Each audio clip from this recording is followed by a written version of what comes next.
Hello, it's me, Jess. Welcome to my channel. I'm here with another channeled message. This is a specific message. It might resonate with you, it might not. Okay, so I don't know if you can tell by my voice, but I did just wake up, but I woke up with a message and I didn't want to forget it. So I might not be at my most eloquent or my most with it, but I'm going to try to get through this because it was potent, it was making sense, and I don't want to forget. So I want to just slow this down and try to remember what was coming through. I don't know about you guys, but sometimes for me, the period between being asleep and being awake, like when you're kind of coming to, it can be a very sensitive time. And sometimes I do channel things or pick up on things that are coming through in a more subtle fashion. And because I'm saying that, I feel like that might be a metaphor, or it might be kind of a part of a message, or like kind of locating this person that was coming through in time and space. Liminal. I'm hearing that word again. That came out in another message. If you haven't been on my channel before, or if you missed that message, I was channeling around the word liminal, but I feel like it's that in between space. And I feel like I'm using it now appropriately in a sentence, which shows progress. Look at me. I feel like, again, that's maybe another metaphor. I'm so sorry that I'm not very eloquent. Okay, so I feel like this person's trying to say that I'm sorry I'm not very eloquent, or if this person was silent or went silent on you, it's because they are kind of groggy and their brain wasn't fully on. I feel like this is in some kind of metaphorical sense. They're saying I was in a period of liminality. Look at me using this word. And I feel like, again, they're trying to show or demonstrate I'm learning, and then I'm then using what I'm learning properly in a sentence. So initiation is what I'm getting. This was just at the beginning of this person's fogginess, they're waking up. So, okay. So what was coming through? Okay. Yeah. Okay. So this is another thing that's kind of interesting. I feel like whoever this is, your people that are coming through here, I am picking up on a masculine frequency. Take this however it resonates. I feel like they might be kind of psychic, because this has kind of spooked me a couple of times in the past, but what is good for the goose is good for the gander. And it is not lost on me that I tap into their energies, but in order to communicate or kind of get their message across, they tap into my memories. They tap into a time or place where I felt a certain way, or where I was trying to do something, and then they kind of show that back to me. And so what was coming through in this liminal space was this time when I was really young. I was I don't know, maybe 21 or something. I had a party at my house. It was a 4th of July party. And one of my friends was there. He was a guy. And he was in a very interesting relationship at the time. And it was with a girl who was very Christian. And I myself was very Christian growing up, but I had done sex before, and she had not, but they were dating, and they've been dating for a while, and they were going through kind of this very confusing patch in their relationship, but it was coming out all wonky. It was coming out all crazy and all emotional. And, I didn't kind of know this at the time, but I mean, looking from the outside, probably it was seemed like an abusive relationship, but really they were just kind of struggling. I'm not really sure. So, I was kind of being brought back to that time at that party. So at that party, it was at my house. So, and a lot was happening. So I was kind of more of a steward, and I came inside, and as soon as I came inside, it was this guy, and he had taken a whiskey bottle, unscrewed the top, but he was just chugging it. Okay. It was an act of self-harm.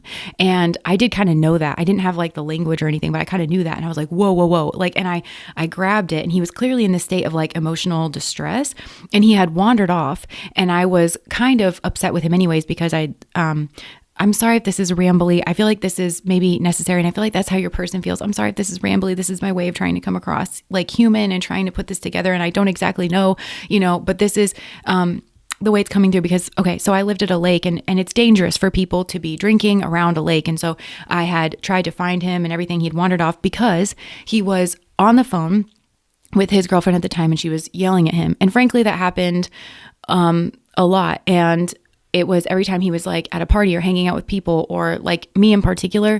And I didn't really know what the trigger was, but I did know that there was some kind of trigger there.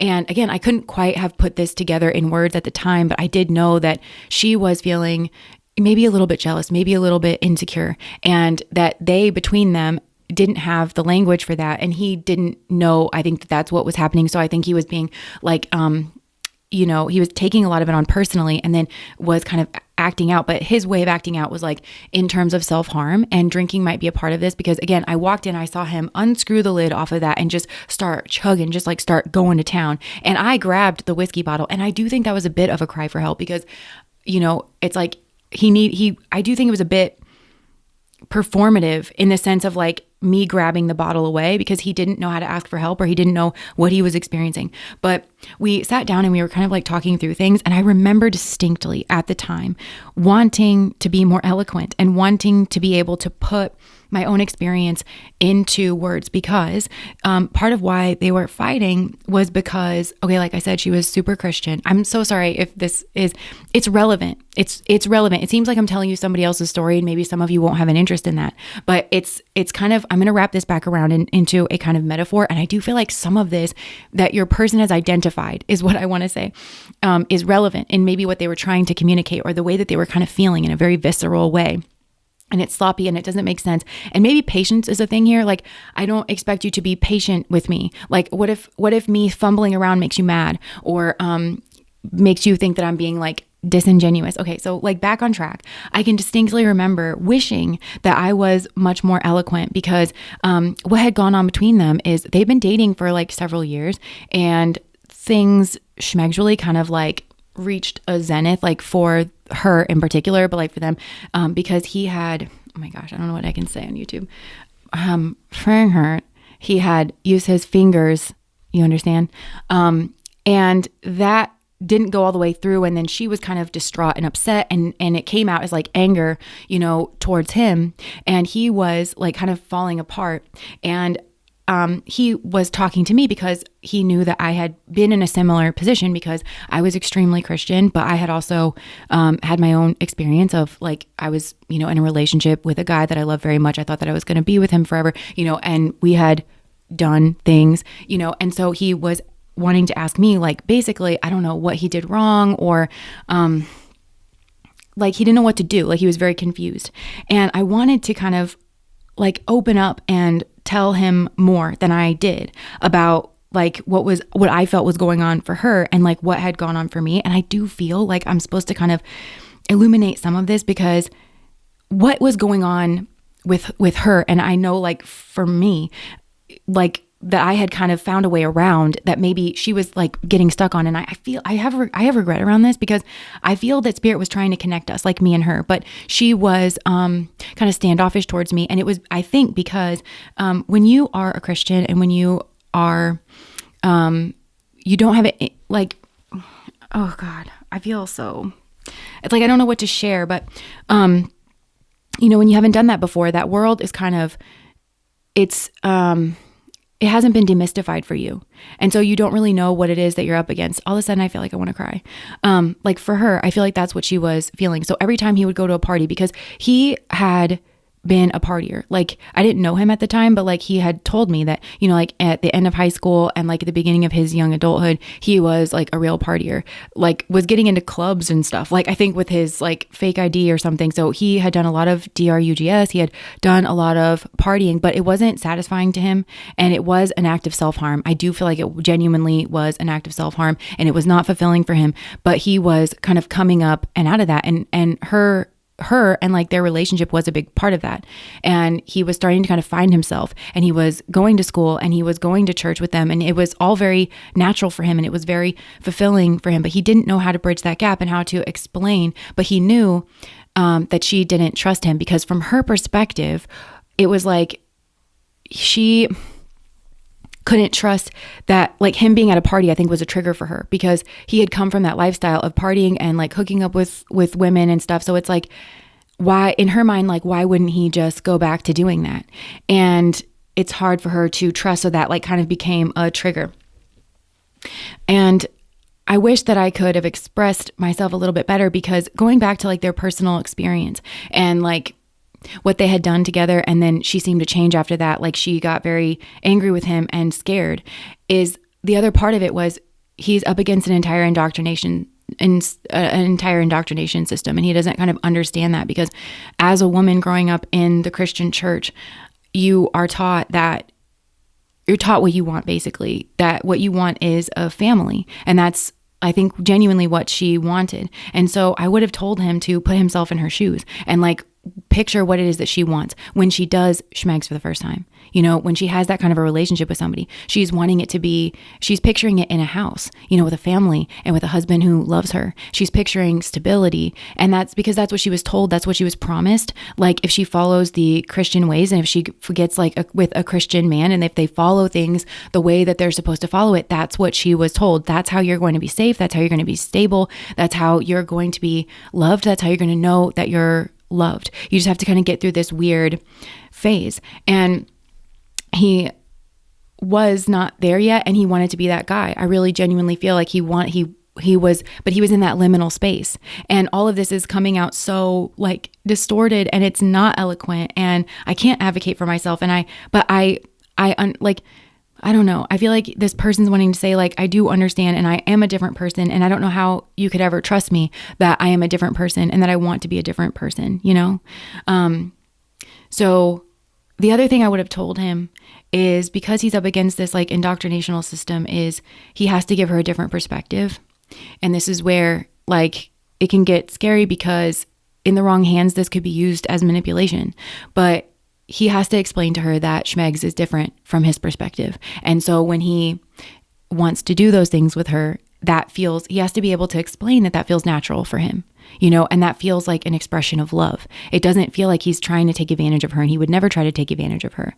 And but he has to also say that like he understands her perspective. You know, he understands where she's coming from, that schmegs is different from her side of it, from her perspective, that she relates to it in a different way, that she's been kind of made to feel afraid of it because it's something that someone can try to take from her, and she's supposed to be the one that's putting on the brakes, and, you know, you can't really ever see straight. And so it has to kind of like, you need these certain protections around you, you know, like the commitment and everything, and of marriage. But this person's kind of getting there, you know, and wants that too, and like wants to verbalize that, but maybe needs to move a little bit differently or slower. And so just being able to communicate that, I think this has scared you, or it is scaring you, but for me, like the reason that I'm doing this isn't to scare you. It's because to me, it's an expression of love, and not as a form of entitlement. Like we have to bridge a cultural gap here. We have a different perspective. We have to figure out how to make this work between the two of us, you know, not that you have to give up something, because that's manipulation, you know? But I realize that I have to kind of go slower, but I need you to kind of understand that it means something else for me. And I don't want to be seen as the big bad wolf, you know, like when I want to do things that to me feel natural and to me are a part of an expression of love in a relationship. I hope that makes sense. But I never really got to I explained some of that, but I feel like I could explain it much better now. Now, like I have the words for that. And now your person is showing me maybe a mirrored experience, like on their side of things. But before I get into that mirrored experience, they're kind of showing me, because I saw a video over the weekend, and I really thought that it was just like a random video. A lot of times that happens to me. Like I think that something's kind of random, and then, somebody will kind of pull on that, you know, in order to illustrate their point. But this video was of this old couple, and it was just this sweet, old, artistic kind of couple. They lived a very interesting life. They lived on this boat in New York, and it was like a very historical boat or something. So they were interviewing them about this boat, but their love story was very much a part of it.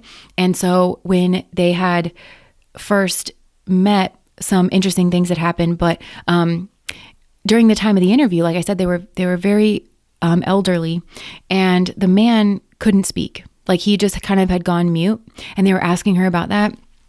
And she says, well, you know, the doctors have said certain things, but I believe in kind of other things. And I think that maybe it has something to do with pride and ego. And he was very calm, and like he had been crying and stuff. So he was expressing himself like via emotions. But I feel like that might be relevant here too. Like this kind of mute energy of like this person kind of being stuck in this liminal space, in this kind of hangman energy, but not really being able to communicate. And I think they're kind of saying that to me too. Like, sorry, the message is coming out choppy, but I'm in this liminal space. I'm not really able to communicate. All I can really do is emote. And I think it's because I'm hearing the word pride and I'm hearing the word ashamed. Like I'm hearing this person kind of say, I'm just so ashamed of the way that I handled myself kind of in this liminal space. It's like, I see it so clearly now. I understand so clearly now, but they understand. And I think kind of like me in that situation, they're like, I would have had the words now to explain exactly what was like going on for me. And yeah, so that's a part of it. And they're also showing me themselves kind of being at that party, and they're showing like you being there and like wanting to talk. This didn't happen in real life, obviously. Well, at least I don't think. Well, maybe it did. Maybe there was like a party and they wanted to talk, but they didn't know what to say. And I'm picturing this kind of hovering energy, and it's like a big question mark over your head. Like, are you going to say anything? Or because it feels like there's something that needs to be spoken about between the two of you, or even like, are you going to show up? And this person kind of not initiating or not like bridging the gap there. And then I'm seeing them kind of leave with everybody else, but kind of hover outside the door. And it's like, what do you want? And this person like not being able to speak because maybe they don't know what they want. And I think a part of them wants to be alone. It's in order to go through their grieving process because they are processing here. They're for themselves, like outside of their relationship with you. But again, I'm hearing that word initiation, like floodgates as well. Like this experience with you kind of opened the floodgates where I think this person realized that they weren't happy with the way that they were living. And maybe they're even like a bit ashamed, and they're showing me like a wish fulfillment card. Like they thought that something here was a wish fulfillment, and it could have been like partying and drinking. And they're giving me the word patriarchy. Oh, okay. So that's like the mirroring energy, because in the story I just told you, that's kind of my own story. And I know a lot of you will resonate with that too. And it's a lot of women's story, a lot of men's story too, of like that patriarchal indoctrination that, and patriarchy for me, like it is a system, but it's like this hierarchical system, and you listen to the voices above you and they kind of tell you what it is that you need to do in order to be fulfilled or in order to be whatever. So they're showing me in parallel that this person had their own version of that, their own version of patriarchy. And it might not have been the church that was putting a bunch of restrictions on things and saying, you got to save yourself for marriage and, not do any drugs, and you have to be prim and proper, and you need to, it wasn't that. It was, I think, this kind of patriarchal structure of looking to somebody like a bit ahead of you, maybe like an older boy or something. And that person saying party all the time, that's going to be like the wish fulfillment. And then I just heard, popular, I'm gonna be popular. Yeah. So it's like I think somebody here indoctrinated this person into like being popular and socializing and drinking. And that's, what you need to kind of do. But this person, it's just as enormous. Okay. So showing a mirroring where there's a same, but different here, where it's like, we're going through the same thing. Please see my humanity. Like, please. And I think maybe he's talking to me. And not necessarily you, because I have my own indoctrination, and I feel like I've kind of unpacked this a bit in front of you guys, like my own unindoctrination of like, patriarchy and like purity culture and capitalism and all these systems that we're kind of in is a big part of, I think, my karmic journey, at least now. And our karmas, I'm hearing, cannot be understood without understanding the system with which they take place in, because our behaviors cannot be understood unless we understand them from the system that we take place in and that we've been indoctrinated into and kind of brought up by. And I'm hearing mother culture, like, but they're showing me like we feed at the breast of mother culture, and that's what it kind of nurtures us. And so I feel like this has been a learning process, but where it's like helping you untangle your roots is what I'm hearing. And they're showing me somebody trying to get a brush through like their hair, but like the roots are really tangled up. Like the rest of it is fine, but like when you try to get up by the root, it's going to pull on your scalp. It's going to like hurt more, Oh, and then they're showing me like detangling spray, and like there's things that you can do to kind of make it like soften it. But it's still like you're trying to detangle your roots. And so there's a mirroring here where it's like, can you see that we're the exact same? Like our journeys look very different, and maybe the environments that we were in are very different, but can't you see that we're the same? Like I am you, you are me. Like we are just looking at a mirror image of each other, where we were both just playing out our patterning and our conditioning, but we do want the same things, and we're learning how to grow together. I just heard, please don't give up on me. Like, and oh my gosh, like, yeah, it just feels like crying, like, please don't give up on me. I just heard, baby, don't give up on me. And like, there's a real tenderness here. And I noticed that in that old man that was on the boat with his wife, like he couldn't speak, but there was such a tenderness. And I didn't quite go into their story, but another thing that stood out that I think is maybe complimentary or coming through here was the way that they met, because they met when they were young, obviously. And she is very like artistic kind of type person. And she was planning on going to grad school of some kind. And so she was really like devoted to that. She was, getting herself accepted to grad school. She was making her plans, trying to figure out, but she met him and he was such a nice guy. And she knew one of her friends was looking for a nice guy. And so she, tried to get them around each other, and she was trying to hook them up kind of a thing.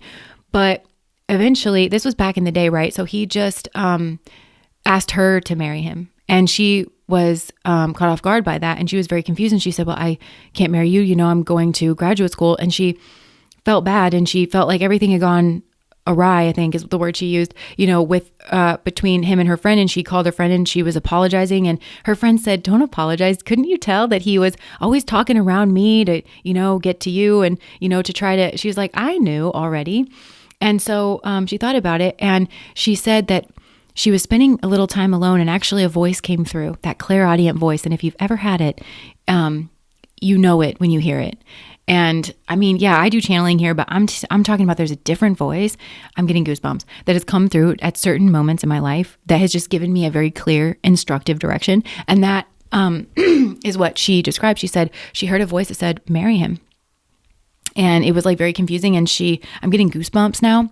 And it wasn't a part of her plan because she was planning on focusing on her studies and marriage didn't really factor into that at that time. She said, and she even told him it's going to be a while before I'm able to, be married. I do want that, but I have to focus in. And so they ended up getting married like, a month later. This was kind of, back in the day and they've been so happy and they were so in love. And this man, like while she was telling their story, he was just crying. You could just see how much he loved her and he was so attentive to her. And I feel like your person is telling me that they had that experience with you. Maybe you had that experience about them, but I'm kind of hearing that this person had some kind of that clairaudient, like clear directive experience towards you. I don't know if it was like marry that person, or if it was like go towards them, but I think that I'm looking down at the sun card right now. It's on the bottom of one of my decks. I just saw that. And sometimes that's like a confirmation, but it's like clarity. And I think maybe for some of you, it was that clear, but I think now looking back, there's a clarity and a warmth here. And this person is feeling sad and they're feeling regretful and they're feeling ashamed because they felt that there was such that strong pull towards you of like, yes, this is it.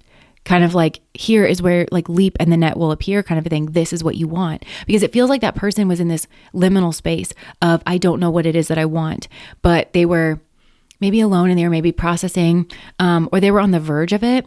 And maybe this person did need to ask for time or they did need to ask for space because I do think there's a lot of grief around who this person was around in the past and what they did, because they were trying to be popular.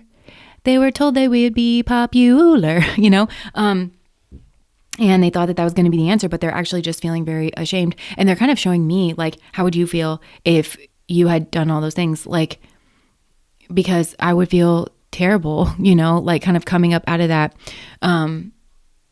just because I am a very dignified person and I like acting in accordance with that dignity. I haven't always in my life, but the times in my life that have wrecked me the most are the times when I feel like I let go a little bit too much or I wasn't like very dignified. So I feel like this person's kind of going through that and it's like, it's overwhelming. It's like this big kind of crash. And so I think this person is maybe learning to be compassionate with themselves about that time period, how young they were and how vulnerable and how, what's the word? Like impressionable they are, how impressionable that they were, and saying like, wow, you were just up against a lot, like to the younger version of themselves. And like being able to hold their own hand and like allow themselves to cry and process through. But I feel like this person, again, I'm hearing liminal space. Like they right now feel like they maybe want to be alone, but they want to be alone to be with you, like maybe that's in spirit or in memory for now. But it feels like because this person, they maybe feel unworthy. They don't feel unworthy. They know that they're your match is kind of like the thing, but they also know that they need to kind of get there. And this person wants to get there and they need to kind of ask for time because they don't want to kind of drag all this to your door, and I think that this person would like to be able to talk and discuss and and be kind of more presentable and put together when they arrive to you. And they need to heal up because they need to be able to stand like and hold your experience, because I think this person may realize that they maybe hurt you. So, and they're also feeling bad because you don't have the truth. Maybe this person didn't vocalize the truth. And also maybe there was other people around you that weren't telling you the truth, but they view you as like what they want, and that there's karmas. This person is like, well, there's karmas around me having my victory, and their victory is like with you, and like the path to that, and you being on the path to that, and everything that this person kind of has to work out. They're telling me karmas. Now, the last thing that I'll say that they're kind of giving me an impression of is they're telling me to mirror that experience, but like on their side. So going back to the first experience that I was channeling with my friend, where it's like he wanted to reach out to me because he was confused about a person that he thought was kind of similar to me, and how, like, look at the way that I was coming at it, because, okay, I was on like the Christian side of things, and a lot of Christians have problems. I'm not trying to say that that's like, that means that I was benevolent, and that's not the part of me that was benevolent. I engaged with Christianity as like a virtue system. So my intentions around engaging with Christianity were high vibrational. They were authentic and genuine. And so when he came to me, because that's where we overlapped, I was authentic and genuine and trying to come from that place. And truly in my mind, and I wish that I would have said this too, because I kind of felt like I might have been the trigger for her, me in particular, because he had asked me out before and I wasn't interested in that. But we had become friends, and I understood the delicacy of all of that. And I was kind of in my own mind determined to, over time, like win her over. We weren't around each other very much, but I kind of would go out of my way to just show like, I'm not a threat. And, in my mind too, I really wanted to have a community of people that I kind of knew my entire life long, and I wanted to pour into their lives, and I wanted to pour into their partnerships, and I wanted all of us to have built our lives around each other, with each other together. So I just wanted her to know that about me. And I think there are certain things where I think if I had a boyfriend, honestly, it would have been easier to get closer to her and for her to see that about me so that she could know that about me. But I understood, so I was kind of taking my time with it. But he's saying here, mirror that to his side of it, where he wasn't around the best group of people. And there might have been somebody like me there where, well, maybe I'm the trigger, like this lady could have been like, well, maybe I'm the trigger. Or it could have even been a man, I think, for a lot of you, where it was like this guy that he was following, this like, I just heard best man, this guy that he was trying to emulate and maybe went to for some kind of advice. But that person maybe was just as lost as they are, but maybe was afraid of losing control, because the advice that he was looking for from this guy maybe would have required this guy to not be selfish, and because he could have had the same thought that I did. Well, maybe I'm the trigger. Maybe it's the partying, like knowing that, like it's the partying because of who you've been in the past. Like, I think this person saying that now they can see that that guy had more insight as to what the problem actually was, but they would have had to say, look, it's the partying, or it's me in particular, the fact that you hang out with me, the fact that you still hang out with, like, that's what the trigger is. And that it's not like that maybe necessarily you'd have to move away from all of that. It's just that, just like me in that moment where it's like, I have to be determined to show that I'm safe and that I'm not a threat and that I'm not trying to erode so it seems like maybe that whoever this person might have reached out to in conversation regarding that, led them astray on purpose, because they felt like maybe they were the trigger and they didn't want to lose this person, and they wanted to hold on to hope is what I'm getting, or they wanted to hold on to some kind of control that they had over this person. They didn't want this person to leave and start a new life, or like have a family or something like that.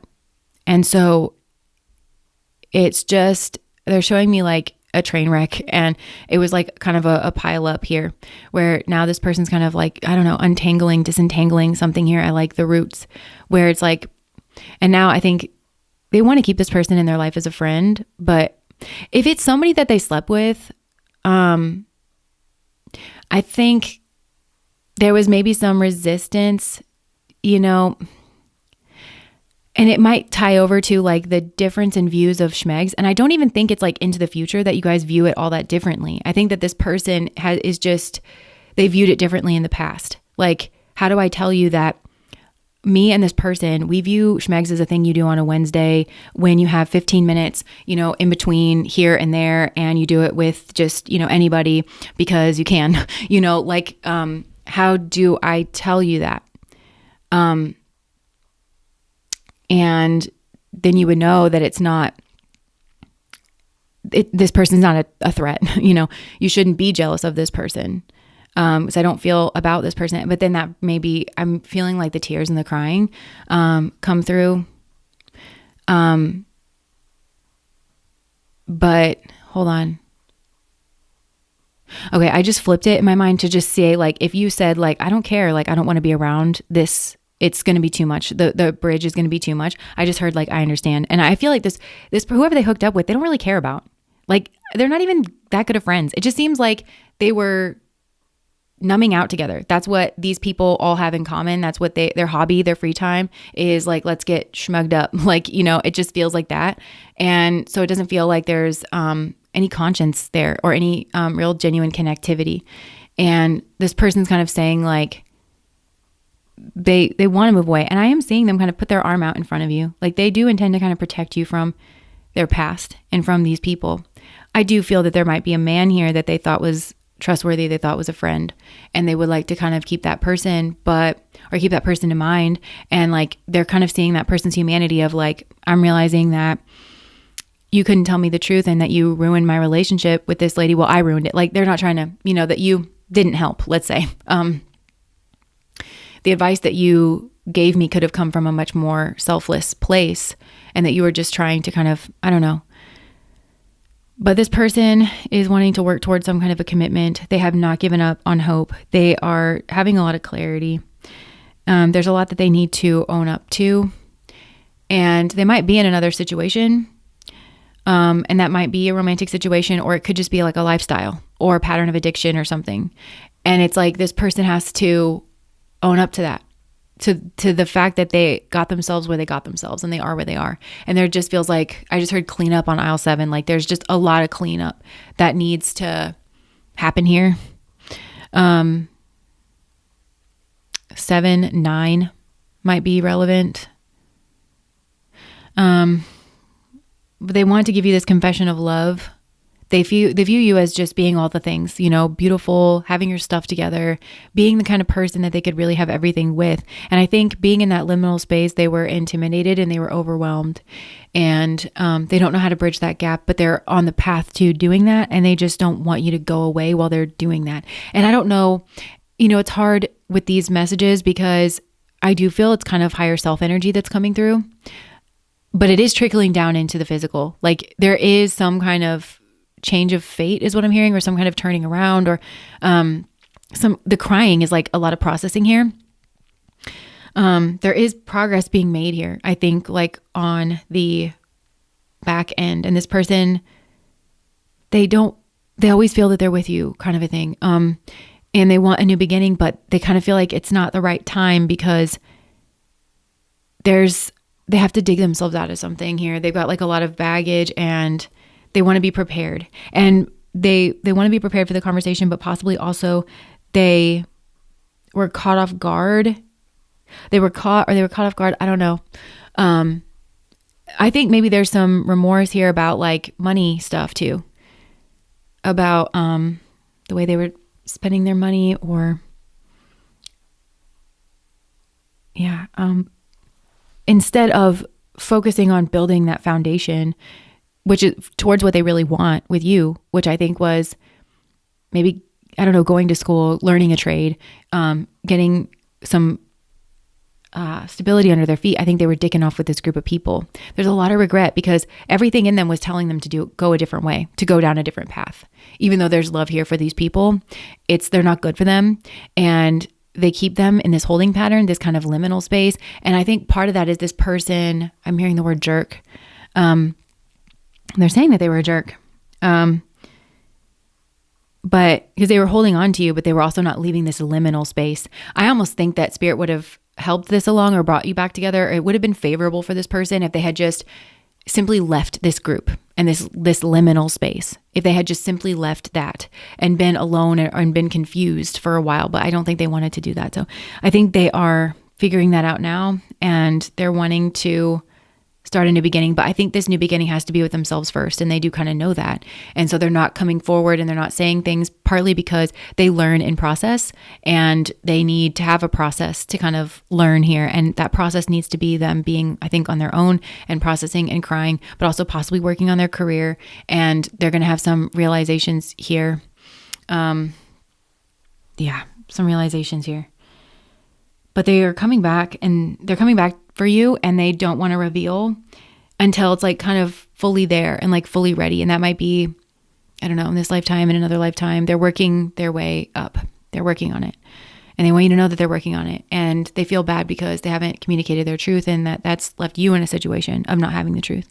It maybe made you cry and made you feel a certain way. But I do think there's like a cultural gap here that needs to be bridge between the two of you. But this person thinks that you're the exact same, actually, that you're just kind of coming together. You're coming from the indoctrination. I'm hearing the word dogma on one side of it. It's still patriarchal. It's this hierarchical structure where you were told what to believe and what to do and everything, and you're figuring your way out on your own. And by the way, like, going back to that original story, that's one thing that I wanted to say too, possibly even to her, is like, well, for me, and it is just for me, but like when I did schmegs for the first time, I just instinctively knew that it wasn't a sin.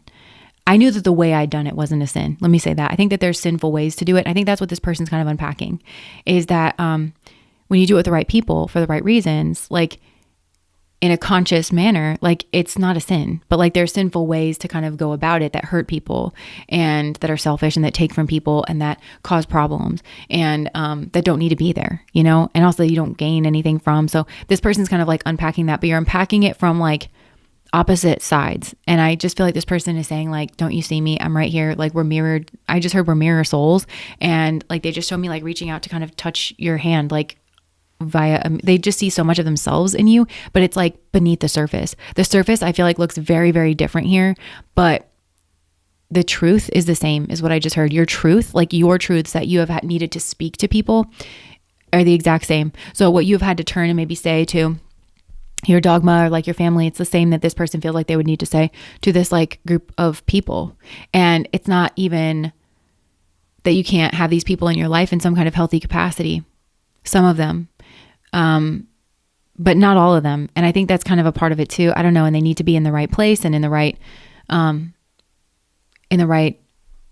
amount. And there needs to be respect here and there needs to be safety here. And I do think if there's anybody that he's hooked up with, he doesn't care about them anyways. And it's hard for him to admit that, the shame around that, but that person does need to go and he needs to let go of that person. But letting go of that person means letting go of their shame, decoupling like their own shame, because it's a trauma bond between them and nothing else. So, okay, that's what I have. And I'm starting to wake up now. I'm going to go have some matcha and some breakfast. And I hope that made sense.